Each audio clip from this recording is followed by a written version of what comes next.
here. This is one of Lucky's friends too. Wow. It's the homie, man. Yeah. Wow. I was happy to see him get his shine on. Yeah, bro. Integral partner. Huh? What did wifey think about What? the film? Did she? Was it the first time seeing it last night? Your No, girl? we saw it in New Orleans. She seen Can it you there slay? too. Oh, And okay. then we'll start. Okay, let's go. Can you slay? Wild Wayne, Q93 FM, New Orleans. Today, we talking black and blue. Yes, finally. Black and blue. Finally, we talked about this in New Orleans. Yes, but you know what? I was really checking to see how would people in a completely different city, Yep. not New Orleans, That's but right. New York, how would they react? Yep. And I think what became really apparent to me was the fact that it doesn't really matter the zip code. The don't, story yeah. affected people in a completely different Yes, area yes. the same way. Yes. And that's important because I didn't want it to just be, oh, they loved it because it was New Orleans. They saw their favorite building, their favorite actor. Yeah. The PDNO. Yeah, that's right. That's right. That's right. But that's a testament to what you've done with this movie, right? Yes. In today's climate going Yeah. on around the country, Tatiana Jefferson just Yeah. killed in Dallas, DFW area. She went to Xavier University in New Orleans, ironically. But you have police corruption going on all over the place. Yeah. Was this intentional with your timing, or is this how the atmosphere I and don't- the universe lined up? Yeah, I think it's how the universe lined up, and sometimes the universe doesn't make any mistakes. Mm-hmm. So here we are shooting a movie like this, end of last year, coming into the new year, not understanding that the very topic that we're actually filming and shooting and talking about and writing and directing and acting in is going to be actually the most polarizing events Right. that are, we're looking at in the world today. Right. And it's an incredible moment, man, and it's also a surreal moment. And it is one of those moments where you go, man, well, why did I receive that script? As an independent filmmaker, how did I get my hands on the first ever film to star a black female lead as a police officer? How was I able to know Tyrese from a couple years ago and really want to work with him desperately and call him? How did all this stuff happen? Right. And why right now? And that's when you really understand there's something bigger than you. Right. And you have to go out and fight for that. You got to rally around that. And for you, man, I'm telling you, your support and New Orleans support around the movie. Right. I went into that city and casted Lucky, who's a local. Lucky Johnson. And yeah. I casted Lucky Johnson because I really, as a filmmaker, needed someone that could be my tour guide and also speak the language so I got that right.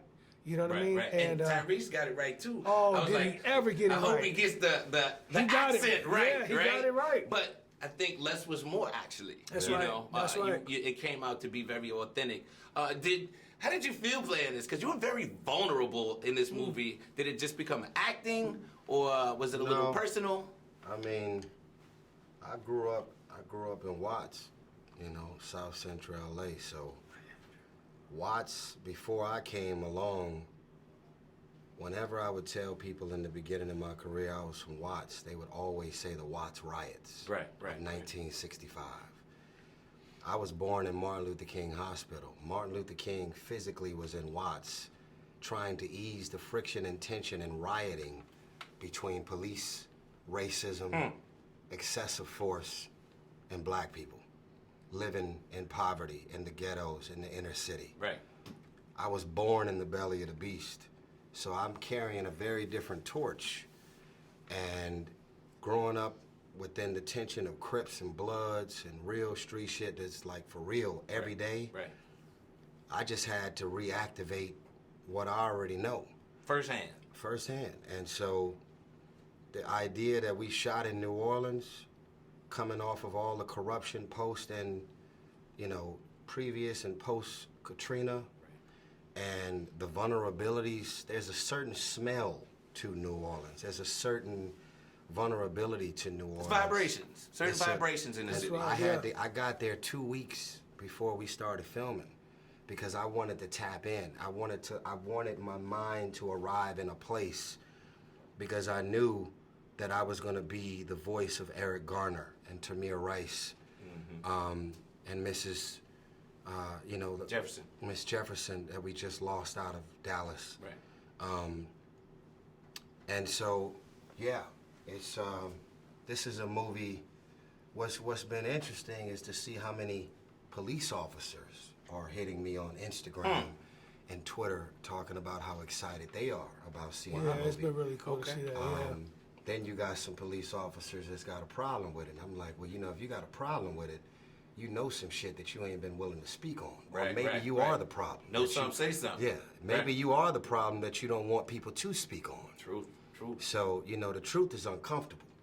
And we got enough black movies and TV shows out here where folks are shucking and jiving and cooning and buffoonery. And let me tell you, as a black man myself, you know, watching the movie, there were certain instances where either something I experienced directly or some of my people experienced directly. It was palatable on the screen, Yeah. right? Yeah. And then it was kind of almost that victory at the end when things were turned around, like, and Yeah. you could hear the crowd cheering for you Well, at we the ain't gonna end. give it away. When something happened. Something I won't happened. say what that something Well, is. here's the thing, and we'll wrap it up because I know we tight for time. For one, New Orleans, we went into this thing with the truth in mind and then our integrity in mind.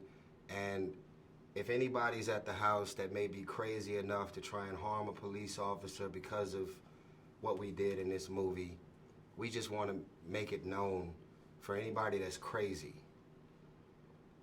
To say that all police officers are bad would be the worst thing that could ever be said. We are simply saying that if you're a police officer, you understand the difference in being a snitch and a whistleblower. For you to be aware or conscious of things that are being done that's bad, abuse in power, abuse in resources, murder, corruption, cover-up, drugs planting, sending our people constantly to prison for the stupidest shit for 30, 40 years, as if they're not somebody's son, uncle, cousin, brother, nephew, as if they don't have kids, that they don't want to be a part of their graduation, weddings, becoming a grandparent. Be the change. Go see Black and Blue. In Thank you, theaters, sir. October 25th, Tyrese. Man. Deon. Thank you, man. Thank you. Thank you, brother. I appreciate you, man. I really do, man. And So- thank you for everything. Yeah. I know we're done, Yeah. but we need to do something in New Orleans. Yeah. Yeah. Even if it's after